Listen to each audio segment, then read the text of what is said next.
Assalamualaikum warahmatullahi wabarakatuh. Balik lagi di Figur Ikas Plus. Dan Figur Ikas Plus kali ini nggak kalah keren, nggak kalah luar biasa, nggak kalah hebat dari figur-figur Ikas Plus sebelumnya. Tapi sebelum kita lanjut, untuk teman-teman semua jangan lupa like, comment, share, dan subscribe akun Ikas Plus Official agar teman-teman semua nggak ketinggalan video-video terbarunya.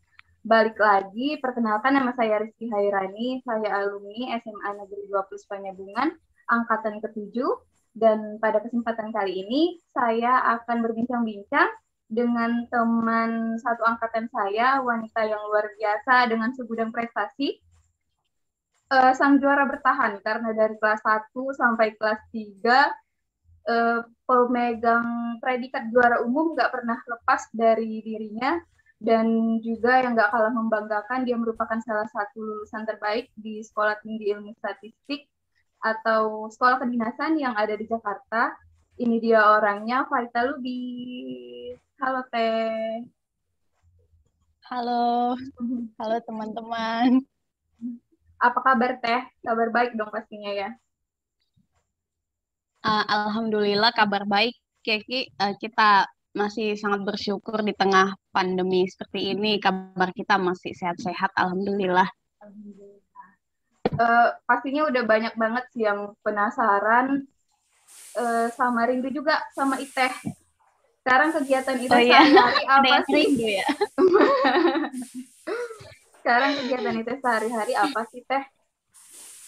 Sekarang cuma lagi sibuk kerja aja sih. Kerja di Badan Pusat Statistik Kabupaten Mandailing Natal. Sama di luar itu juga jadi pengurus ini beasiswa IKAS Plus. Beasiswa IKAS Plus ini nih lagi butuh donatur banyak nih. Jadi teman-teman alumni SMA Plus yang memang sudah bisa berbagi, ya bolehlah jadi donatur tetap gitu di IKAS Plus, beasiswa IKAS Plus untuk membantu adik-adik yang lagi membutuhkan di SMA kita gitu. Kerja sendiri juga sibuk terus sih Ki. Kami tuh sebenarnya ini kurang personil orang di kantor, jadi ya gitu, mau nggak mau ya kerja pagi pulang malam, Tapi kadang salut lembur banget malah sih gitu. sama tapi salut banget sih sama Iteh yang masih bisa bagi waktu untuk kerjaannya, juga masih peduli sama adik-adik di SMA Negeri 20 sekarang. Salut banget sih sama Iteh. Iya, Terus pertanyaan selanjutnya kali ya Teh ya. Sebenarnya gimana sih cara Iteh bisa masuk sekolah kedinasan? Apa aja sih yang udah Iteh korbanin gitu? yang udah dikorbanin. Cerita dulu ya, sekolah kedinasan itu kan banyak ya. eh, yang beberapa yang paling bergengsi ya ada STAN, ada STIS, ada STMKG, ada IPDN, dan sekolah-sekolah yang lain.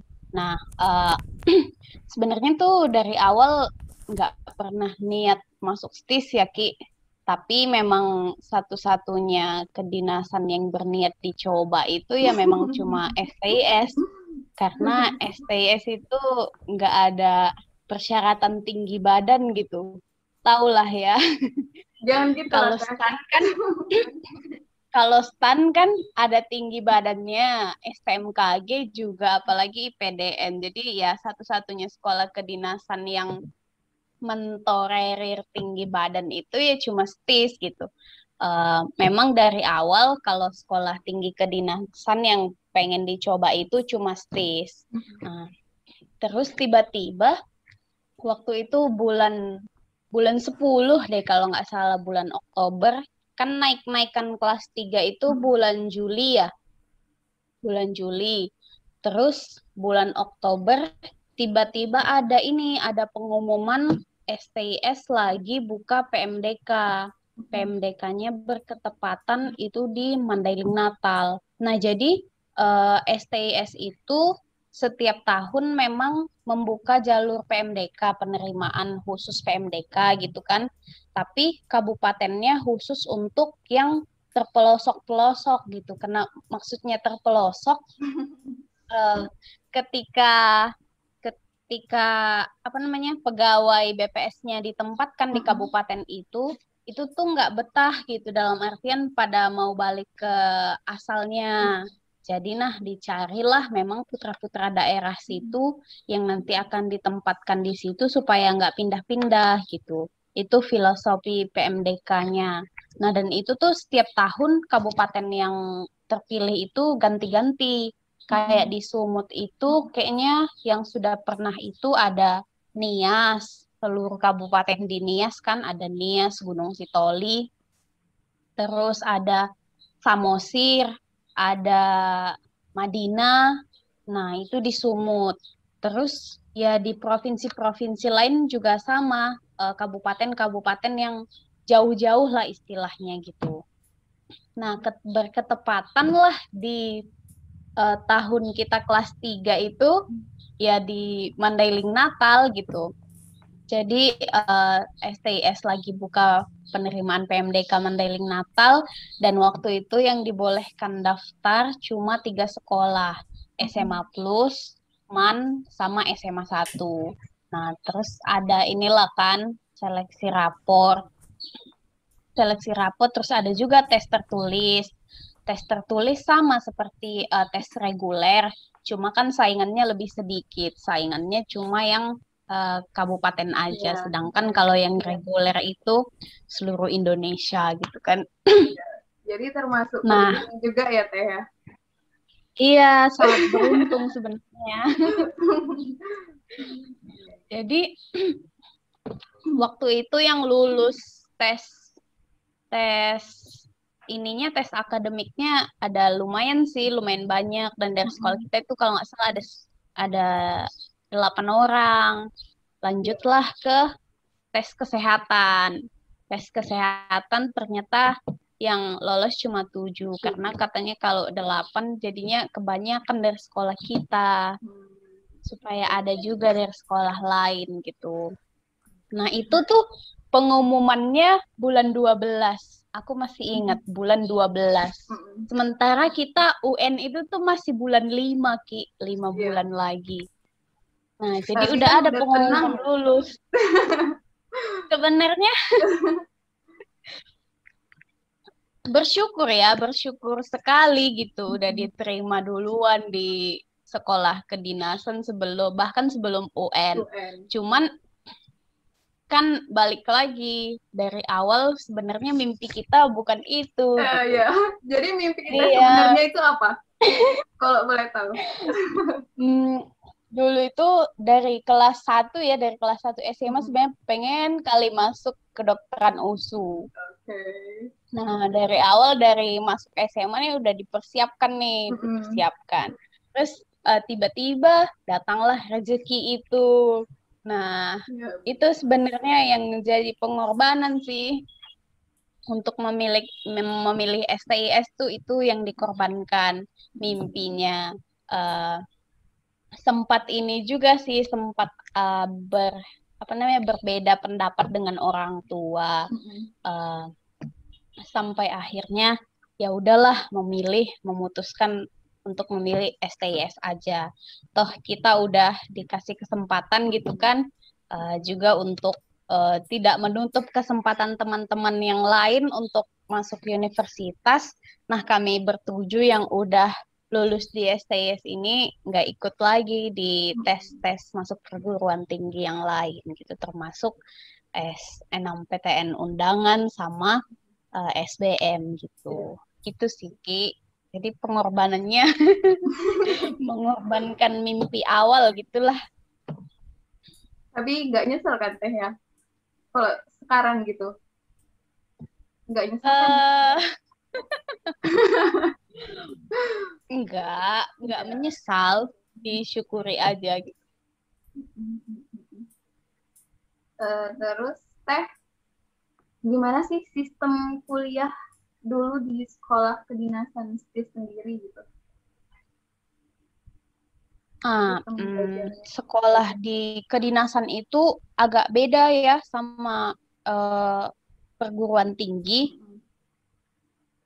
Salut juga sih sama teman-teman di perguruan tinggi yang bisa lulus tepat waktu gitu. Kalau di perguruan tinggi kan harus menyusun KRS sendiri ya, Ki, Iya, ya. benar. Jadi memilih sendiri kan kita apa yang mau kita pelajari di semester ini gitu kan. Kalau di kedinasan itu udah di sistem paket. Jadi untuk S1 kan SKS-nya ada 144 ya.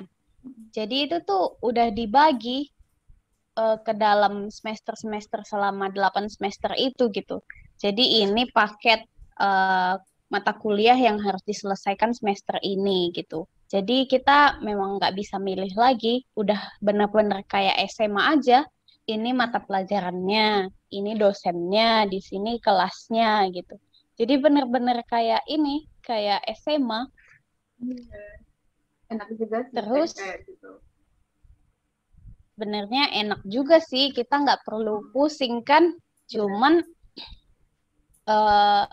ruginya kan kalau di universitas lain, kalau misal kita mengulang satu mata kuliah, yang perlu diulang ya cuma mata kuliah yang itu aja kan. Iya, benar. Nah, tapi kalau di STIS itu, kalau nggak lulus satu mata kuliah, harus ngulang tingkat. Oh wow, Jadi baru tahu sih iya, kalau sistemnya kayak gitu teh. Berarti semua jadi pelajaran itu harus diulang lagi gitu?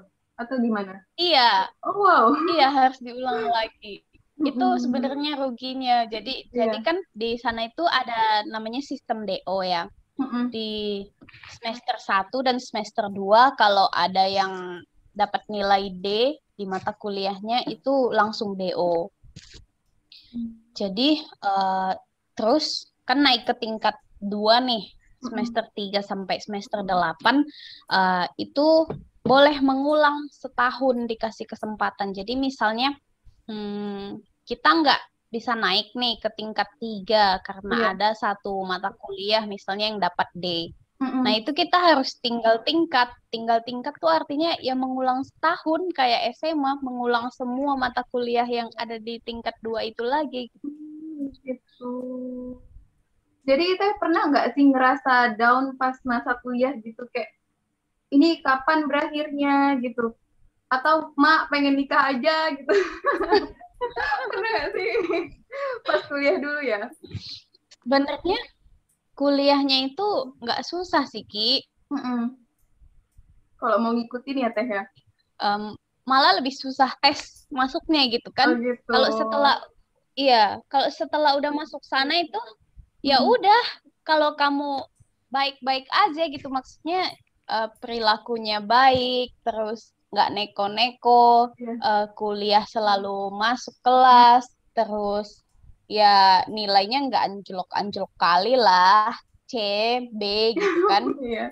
Ya udah, itu udah akan aman sampai 4 tahun. Jadi kuliahnya tuh nggak susah-susah kali, makanya banyak teman-teman yang justru sibuk di bidang lain jadinya gitu kan.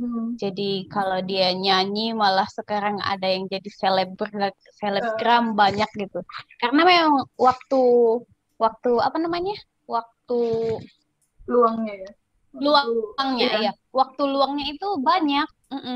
Jadi kan udah dipaket nih, misalnya sehari ya cuma kuliah cuma masuk 2 mata kuliah aja. Ya sisanya terserah gitu. Bikin laporan praktikum juga enggak. Iya. Ya paling tugas-tugas biasa aja gitu kan. Statistik apa sih tugasnya ya paling analisis data, bikin grafik gitu kan. Maksudnya yang nggak butuh waktu banyak kali gitu. Ya banyak waktu luangnya paling di masa-masa kuliah, di masa-masa ujian lah yang agak sibuk kan, ikut kelompok belajar sana sini lah, belajar SKS namanya sistem kebut semalam ya di sana Kita biasa. termasuk nggak sistem kebut semalam? Kalau boleh tahu nih. Karena dari SMA nggak terbiasa begitu ya, di kuliah juga nggak gitu sih kalau aku gitu. Cuman bantuin bantuin teman-teman yang lain aja belajar gitu. Iya, iya. Terus kita flashback dulu ya Teh ya. Dulu kan Hmm. waktu SMA pas udah musim-musim ujian teman-teman yang lain tuh udah pada sibuk belajar, begadang. Tapi kok bisa sih Teh nggak ikut begadang, malah tidur gitu. Itu waktu belajarnya kapan sih gitu? Ini tuh pertanyaan dari lama dan belum pernah tersampaikan Teh. Oh iya, Coba dijelaskan. Coba dijelaskan Teh. sebenarnya aku tuh bukan nggak pengen begadang ya Ki, tapi Iya. nggak bisa begadang. Oh my God. Nanti udah ini juga kan, udah siapin buku, Mm-mm. siapin kopi, ya tetap aja bukunya ke bawah tidur gitu. Jadi jadi nggak bisa begadang. Mm-mm. Itu udah aku coba pas pas kelas 1 SMA nih. Teman-teman kan belajarnya wah Mm-mm. Wah, malam abis apel juga masih buka buku gitu, luar iya luar biasa. biasa. Luar biasa sih memang Aku juga kenangan itu. aku juga pernah coba itu Heeh. begitu kan. Tapi nggak bisa selalu ketiduran. Nah, jadinya eh, aku juga biasanya fokusnya di kelas aja sih. Jadi pas di kelas ya bener-bener fokus gitu. Jadi setelah di luar kelas ya tinggal mengulang aja lagi. Oh ini ya ini yang kemarin ibunya Mm-mm. bilang gini gitu. Jadi udah nggak berat kali tugasnya di luar kelas gitu. Jadi untuk mengantisipasi aku yang tidak bisa begadang ini ya begitu. Dan itu juga ke bawah sampai kuliah Mm-mm. ketika teman-teman besok mau ujian nggak tidur gitu kan, Iya, bahas SKS sih. soal. Iya, aku palingan begadang ya maksimal sampai jam 1 jam 12 malam gitu. Habis itu Mm-mm. udah nggak bisa, gimana pun caranya mataku tuh nggak bisa lagi dibuka setelah jam itu. Berarti memang Iteh tuh nangkep pelajaran pas jam di kelas ya, Teh ya. Jam kelas Iya. bukan di luar kelas. Luar Mm-mm. biasa sih.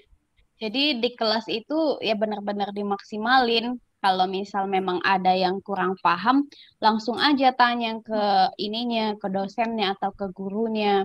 Biar di luar kelas itu ya dasarnya udah dapat gitu. Tinggal tinggal latihan atau tinggal mengulang-ulang lagi. Terus kan dulu memang teman-teman mahasiswa juga banyak yang bilang di kelas nggak Mm-mm. bisa fokus, Iya, terus benar sih. ngantuk, Heeh. tidur. Sama tuh, Teh. Bener tuh kata temen Iteh yang itu. Mungkin setiap orang beda-beda ya, Teh, caranya ya.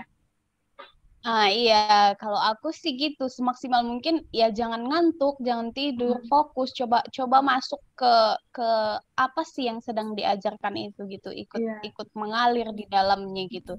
Supaya sebenarnya pas di kelas itu kan pembentukan dasar ya, dasar pelajarannya. Setelah dasarnya dapat, ya paling tinggal Mm-mm. ngulang-ngulang aja gitu di luar. Bener-bener. Ternyata kuncinya itu ya, Teh ya. Super sih. Terus, Teh, eh, pertanyaan yang selanjutnya nggak kalah menarik nih. Kan itu salah satu yang terbaik ya, lulusan terbaik di sekolah tinggi ilmu statistik. Mm. Kan seharusnya itu bisa milih tuh kan, mau Iya. penempatan di pusat atau balik lagi ke daerah. Kenapa sih Iteh lebih milih Iya. balik lagi ke daerah? Kenapa nggak di pusat aja, kan lebih bergengsi gitu? Alasan Iteh itu apa sebenarnya? Hmm. Iya, jadi setiap ranking 10 besar di setiap jurusan itu sebenarnya ditempatkan di pusat. Bukan ditempatkan di pusat Iya, sih, dikasih kewenangan iya. memilih apakah mau ditempatkan di pusat atau daerah lain yang buka formasinya ya. Jadi kalau misalnya kita mau pulang kampung tapi kabupaten kita nggak buka, ya Mm-mm. nggak bisa juga gitu. Oh Ya gitu. lihat-lihat formasinya. Mm-mm. Eh, Kebetulan di tahun penempatanku itu Mandaling Natal buka gitu. Sebenarnya ada banyak alasan sih Ki, kenapa nggak memilih di pusat. Pertama kan keluarga sih.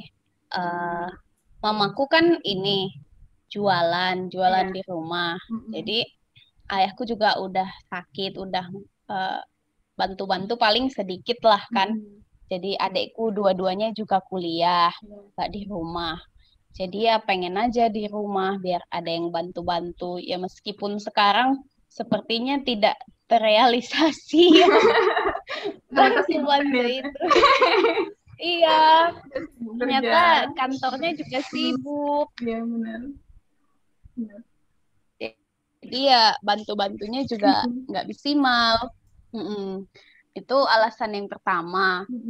Terus yang kedua, ada alasan pribadi sih sebenarnya. yang nggak bisa dipublish lah gitu kan. Terus kalau melihat dari gajinya gitu kan, orang cenderung berpikir di pusat itu gajinya lebih besar daripada di daerah gitu kan ya. Iya, benar. Tapi kalau di BPS sendiri itu enggak sih Ki. Malah kalau memang orientasinya pendapatan gitu kan, di daerah justru ladang pendapatannya lebih banyak. Bayangkan di pusat itu gaji pokok kan sama nih semua. Iya. Gaji pokok sama, tunjangan sama. Iya. Terus saingan di pusat kan lebih banyak tuh. Iya. Orang pinter semua kan. Enggak dong, kita jauh lebih pinter lah pastinya. Ya maksudnya teman-teman yang pinter yang lain juga di pusat gitu. Jadi saingannya banyak. Jadi untuk peningkatan karirnya bukan tidak mungkin ya, cuman bisa lebih lambat gitu kan. Dan bobot pekerjaannya juga lebih sedikit dibanding kita yang di daerah, karena kan di daerah daerah ini kan lapangannya ya lapangan survei. Jadi BPS itu kan tugasnya tuh merilis angka-angka strategis seperti angka kemiskinan, jumlah penduduk miskin, persentase penduduk miskin, terus ada lagi inflasi gitu kan. Jumlah penduduk miskin itu keluarnya 2 kali setahun, terus inflasi keluarnya sekali sebulan, terus ada lagi PDRB yang kalau nasional itu keluarnya 4 kali sekali 4 bulan, terus ya data-data makro kayak gitu kan dari BPS. Bayangkan Ki, jadi kita itu punya survei bulanan yang sangat banyak gitu kan. Nah ini tuh mendatanya ya di daerah, jadi ke lapangannya banyak. Otomatis kalau memang orientasinya pendapatan, sebenarnya pendapatan lebih besar itu ya di daerah gitu. Jenjang karir juga lebih terbuka lebar di daerah. Bukan berarti di pusat enggak ya, di pusat juga luar biasa lah gitu kan. Jalan-jalannya juga pasti keliling Indonesia gitu. Tapi ya itu tadi tergantung ke prioritas masing-masing orangnya. Kalau memang ingin berkarir lebih ya bisa memilih di pusat gitu. Nah, tadi ada alasan pribadi yang inilah. Jadi akhirnya memilih adalah di sini aja dulu gitu. Nggak ini juga sih, nggak menutup diri untuk keluar dari Panyabungan ini juga. Toh kalau misal nanti ketemu jodohnya orang mana gitu kan, ya nggak apa-apa. Iya, benar. Jadi nggak harus, wah aku harus menikah di Panyabungan terus harus hidup selamanya di Panyabungan gitu. Enggak, ya lihat nanti aja, misal kalau misal ada karir yang lebih menjanjikan di luar Madinah atau nanti menikahnya sama orang yang bukan orang Madinah gitu, ya udah, aku sih nggak menutup kemungkinan untuk keluar dari Madinah lagi. Eh, terus Teh, terakhir ya Teh ya. Ada nggak pesan-pesan untuk penonton di rumah? Eh, Gimana sih caranya biar bisa kayak Iteh sekarang gitu? Apa sih pesan-pesannya yang terakhir? Aduh, Di luar skrip ya Teh, mendadak oh nih. iya. Eh, Terutama buat adik-adik lah mungkin yang masih bingung dia mau kemana, masih bingung tujuannya mau kemana gitu. Adik-adik yang masih sekolah. Oke, untuk adik-adik yang masih kelas 1 SMA nih, kalau masih kelas Mm-mm. 1 SMA, ini tuh masih langkah awal banget gitu dari masa depan kamu. Iya. Jadi kamu itu harus bisa memetakan kan nanti itu sebenarnya mau jadi apa. Jadi menurutku ya di kelas 1 itu perlu pengenalan diri dulu, pengenalan diri sama membuka wawasan seluas-luasnya. Kamu harus tahu ada universitas apa aja, di universitas itu ada jurusan apa aja, cara masuk universitas bagaimana, terus cara dapat beasiswa gimana. Itu sih menurutku yang paling penting di kelas 1. Mm-mm. Jadi udah tahu dulu, oh ternyata ada universitas ini, ada Mm-mm. kedinasan ini gitu. Jadi terus tentukan ke diri masing-masing kan maunya apa, diri Mm-mm. kita itu sebenarnya mau jadi apa gitu. Itu sih menurutku yang penting di kelas 1. Nah, setelah tahu di kelas 2 itu kan eh, ini ya aku sih merasanya di kelas 2 paling banyak main ya. Masa sih Nggak Teh? apa-apa. Iya, nggak apa-apa. Main Mm. juga nggak apa-apa sambil belajar gitu Mm-mm. kan. Yang penting kita tuh udah tahu, udah kenal kita maunya apa, kita mau masuk kemana. Jadi Iya. di situ aja dikuatin.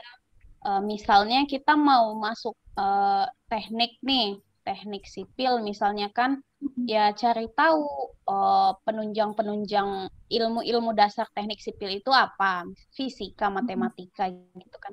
Ya udah kuatin di situ. Sebenarnya aku itu lebih salut tau Ki sama yang jago di satu bidang gitu. Iya sih, sama sih Teh. Kayak misalnya, eh, kayak misalnya anak Olimpiade Mm-mm. fisika gitu, misalnya dulu Panusunan gitu kan, yang jago fisika, terus Mm-mm. ada Sangko jago matematika, Roni jago kimia gitu. Aku itu Tapi lebih Teh jago salut sama semuanya mereka. loh. Tapi Mereka, Teh jago semuanya. Luar biasa. Dan aku dan Iteh itu nilainya bagus terus. aku nggak jago semua Mm. Ki. Aku tahu sedikit-sedikit aja di semua Oh, mata pelajaran. Masya Nah, itu Allah. sebenarnya yang sebenarnya itu menurutku ya lebih bagus Mm-mm. fokus di satu bidang gitu meskipun Mm. bidang yang lain ya biasa aja gitu. Kayak Mm-mm. aku itu jadi aku nggak tahu arahnya itu kemana. Masih bingung, sungguh Sebenarnya yang membagongkan ya Teh. aku suka itu apa gitu. Iya. Makanya sebenarnya itu dari SD aku nggak pernah milih sekolah sendiri loh Ki. Mm-mm. Selalu dipilihkan sama makku. Masya Allah. Karena aku nggak punya keinginan yang wah aku harus ini gitu nggak ada kan Iya. ketika mamaku ya udah di sini aja oh ya Mm-mm. udah coba aja gitu jadi jalannya itu ya lurus-lurus aja gitu makanya aku salut sama teman-teman yang punya punya mimpi besar punya kemauan jago di satu bidang gitu wah aku salut salut banget sih gitu. Nah, terus di kelas 3 barulah fokuslah belajar. Tapi bukan dalam artian dari kelas 1 kelas 2 nggak fokus Nggak belajar fokus. ya. Bener. Harusnya Bener.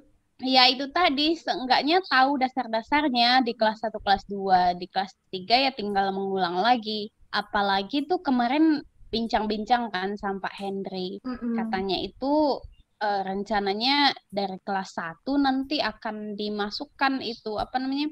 eh, latihan soal-soal SBM. Jadi dari kelas 1 tuh mau dikenalkan jenis-jenis soal ujian masuk itu seperti apa gitu. Biasanya standar kan ujian masuk perguruan tinggi. Benar sih. Itu bagus banget sih. Jadi udah nggak kaget nanti pas di tingkat 3 kan. Iya. Benar. Diajarkan trik-trik cepatnya dari kelas 1 gitu kan. Itu oke banget sih. Terus ya kelas 3 kadang menurutku ya teman-teman yang di kelas 3 itu terlalu ini sih, terlalu fokus belajar. Ambis. Iya, terlalu ambisius. Iya. Jadi nggak tidur ya kan? Iya sih, tidurnya harus malam. Bener. Diajak main juga udah nggak mau gitu kan. Sebenarnya keseimbangan sih yang perlu, makanya perlu mengatur pelajarannya itu dari kelas 1 gitu, biar di kelas 3 itu enggak langsung semuanya dari kelas 1 mau dipelajari di kelas 3 gitu. Itu yang bikin jadi wah, bebanku jadi besar banget ya gitu yang anak-anak kelas 3. Dulu juga pernah aku kasih tahu pas diundang acara IKAS Plus Goes to School kan, itu yang aku bilang sama mereka, sama adik-adik. Misal nih, kita punya beban, kita punya misi untuk memindahkan air seember gitu kan. Seember ini harus kamu pindahkan semuanya dalam waktu 3 tahun. Lah kalau semuanya dipindahkan di kelas 3, ya berat. Iya, ya berat.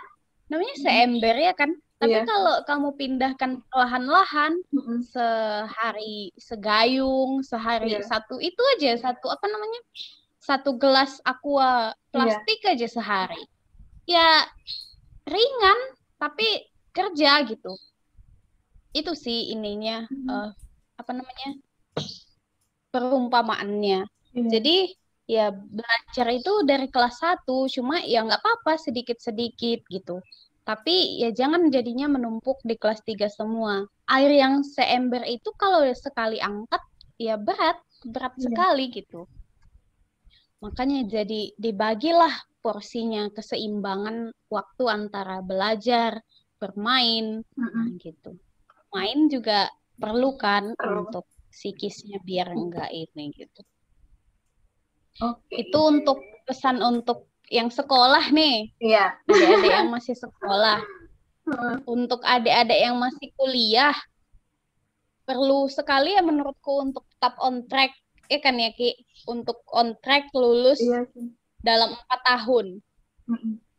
Lulus inilah apa itu namanya kalau lulus sesuai, ya lulus on time. Hanya harus tetap menjaga track lah, jangan sampai ada mata kuliah misalnya yang nggak lulus, dapat D atau dapat E, terus ngulangnya diundur-undur gitu.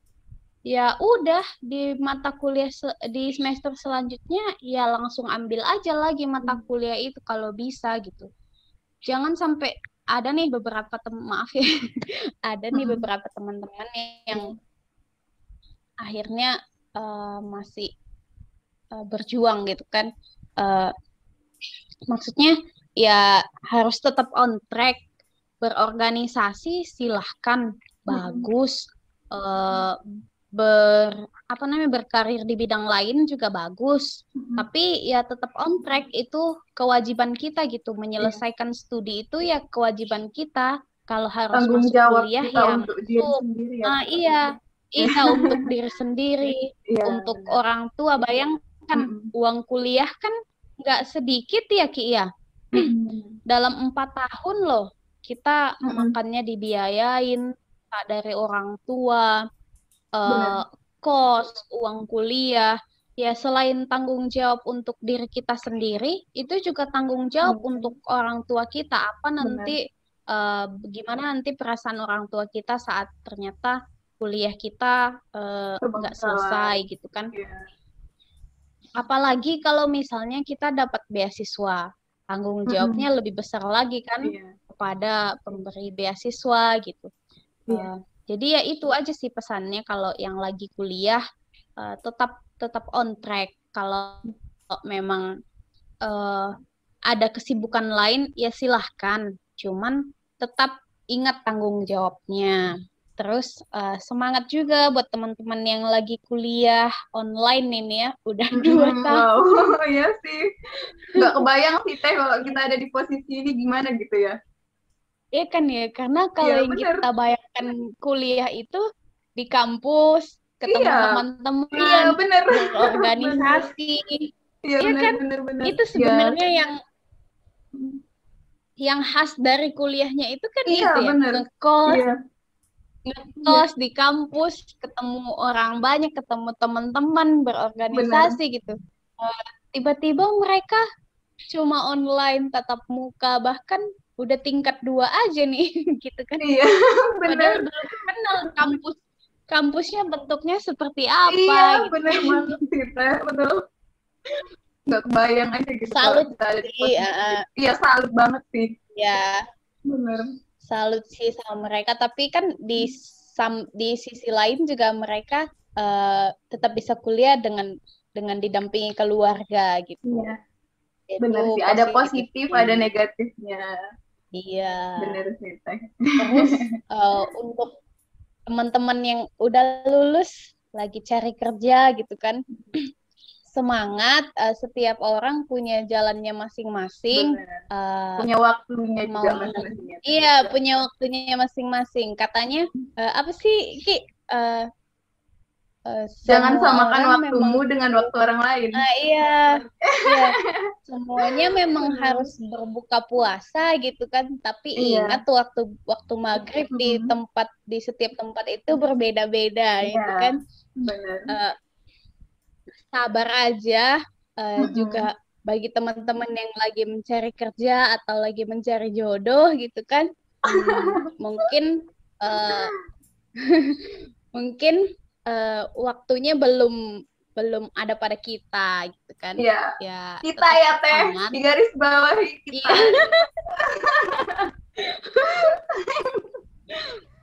Baiklah. kita bukan tidak berusaha, kita Iya. berusaha semaksimal mungkin. Hasilnya kembali kepada Tuhan. Iya. Untuk teman-teman yang lagi daftar CPNS juga nih ya, lagi banyak ya yang lagi Iya daftar sih. CPNS. Semangat. Menurutku ya, tes CPNS itu cuma perlu latihan banyak-banyak. Mm-mm. Makin banyak latihan, semakin familiar dengan soal-soalnya gitu. Eh, tapi udah banyak juga ya Ki, alumni SMA Plus yang sekarang udah jadi PNS ya. Iya udah lumayan banyak. Banyak yang di ini, Iya. yang di Kementerian Keuangan, Iya. di Pemda gitu. Bener. Salut sih mereka. Halo para PNS. Tapi salut juga loh sama teman-teman yang banyak yang udah mulai buka usaha gitu. Mm-mm. Ya sih, pokoknya setiap orang punya Atau jalannya masing-masing. Intinya sih itu iya sih. punya jalannya masing-masing. Ya. Mm-mm. Terus balik ke yang tadi Ki, kalau memang sudah mampu menyisihkan eh, dolarnya, silahkan menjadi donatur Donatur di SMA beasiswa tercinta. IKASPUS. Iya, untuk membantu Iya adik-adik sih. yang memang Bener. kekurangan biaya pendidikan Mm-mm. gitu. Bener Kami sih. tunggu. Siap, siap Ibu.